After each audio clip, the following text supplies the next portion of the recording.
Sheikh Ahmed Gumi has set Nigeria on fire with his recent BBC interview where he defended his controversial stance that the country should negotiate with bandits instead of relying solely on military force. The Kaduna-based Islamic scholar made some really bold statements that have divided Nigerians completely.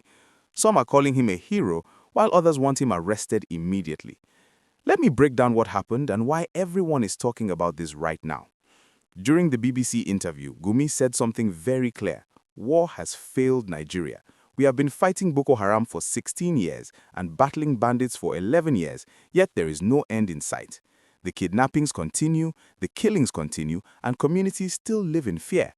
Gumi believes doing the same thing repeatedly while expecting different results is stupidity.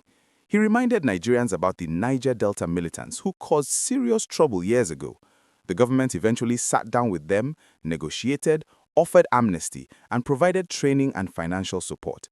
That approach worked, and today, the Niger Delta is far more peaceful. Gumi is asking a simple question. If negotiation worked there, why not try it with northern bandits? Now, here's where things get really controversial. Gumi told BBC that kidnapping school children, while still evil, is a lesser evil compared to killing soldiers. He explained that all evils are not equal. When bandits kidnap students and later release them unharmed, like what happened in Kebbi State, that is different from murder. He argues that taking lives is a greater crime than temporarily holding people hostage. Gumi clarified he is not justifying kidnapping, just saying murder is worse from a moral standpoint. This statement has caused serious outrage across Nigeria.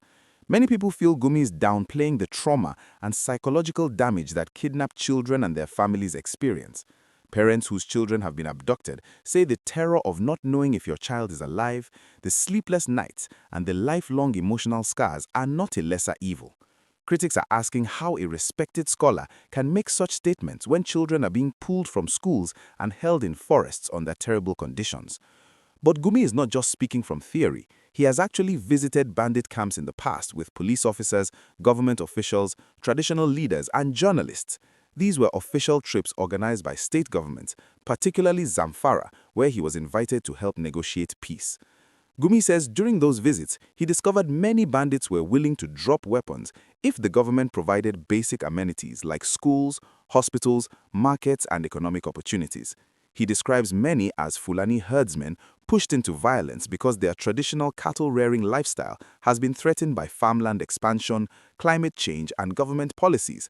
According to Gumi, these people see themselves as fighting for survival, which is why military action alone will never solve the problem. Gumi made another powerful point.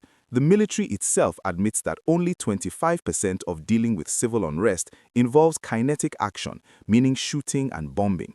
The remaining 75% depends on government intervention, politics, community engagement, and addressing root causes. You cannot shoot your way out of a social problem. He challenged anyone to show a single example where a modern army successfully defeated guerrilla fighters using force alone. From Vietnam to Afghanistan, history shows guerrilla warfare is incredibly difficult to defeat with military might. Bandits know the forests, blend into communities, and can sustain low-level conflicts for decades. If you're still watching, please hit that like button and subscribe because we're diving into something even more controversial. Gumi also claimed foreign powers are backing terrorists and bandits in Nigeria. He believes the sudden resurgence of violence after months of calm is too coordinated to be purely local. He pointed out that the Abuja to Kaduna highway had become safer and farmers were returning to their land, but then attacks suddenly spiked again. Gumi thinks this pattern suggests external support and urges the government to strengthen intelligence and investigate whether foreign actors are fueling the crisis. He mentioned some weapons these groups have are too advanced for local criminals, hinting at international supply chains.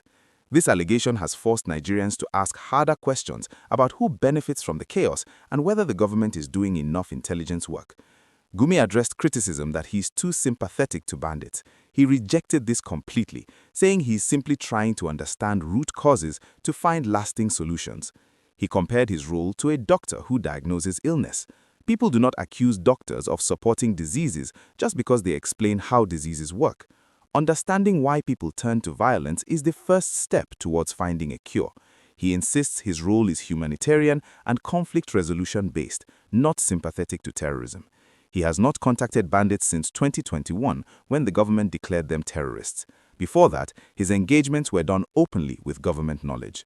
So, where does this leave Nigeria? The country is at a crossroads. Some believe dialogue, amnesty programs, and addressing social and economic roots are the only sustainable solutions. Others are tired of hearing about negotiations while loved ones are kidnapped and killed. They want decisive military action and justice, not rewards for criminals. What do you think? Should Nigeria negotiate with bandits or continue fighting? Do you believe foreign powers are involved? Is Gumi a peacemaker or is he overstepping? Drop your thoughts in the comments, and if you found this informative, like, share, and subscribe so you never miss important stories like this.